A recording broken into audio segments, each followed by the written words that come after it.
ও যখন সালমান আলী আগা বাট রেজওয়ান যখন যে জুটিটা আমার অনেক মানে ভয় লাগতেছে হয়তো যদি এই জুটিটা সেঞ্চুরি করে ফেললে তাহলে কালকে আমাদের তারা ম্যাচটা উইন খুবই সহজ বাট তাইজুল যে শিকারটা যখন করছেন বোল্ড করছেন আগারে তখন একটু নিঃশ্বাস আইছে যে ইনশাল্লাহ ম্যাচটা কামব্যাক করতাম তারপরে হাসান আলী যখন আউট হয়েছে তারপরে আমরা ইনশাল্লাহ তোমারও ইনশাল্লাহ প্রথম সেশন ইনশাল্লাহ আমরা জয় নিয়ে মার ছাড়বো আর খুব আনন্দ খুব এক্সাইটেড খুব খুশি লাগছে জোয়ান এবং সালমান আলী আগা ওরা যে পার্টনারশিপ দিয়েছিল মনে হচ্ছিল যে আমরা মানে কোথায় জানি মানে ম্যাচ উইন থেকে আমরা সরে যাচ্ছি ওরা চাচ্ছিল যে ড্রর দিকে এগোতে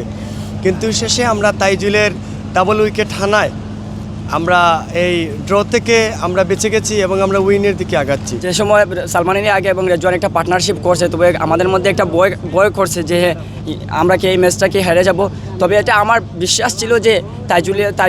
তাইজুলের বোলিং এবং নাহিদ রানার 150 কিলোমিটার গতির বল অবশ্যই পাকিস্তান ওপেনিং খেলতে পারবে না অবশ্যই আমরা এই কনফিডেন্স আছে যে আমরা জয়লাভ করব। সালমান আলী আগা এবং রেজওয়ানের যে পার্টনারশিপটা আমাদেরকে হার্ট অ্যাটাকের মুখে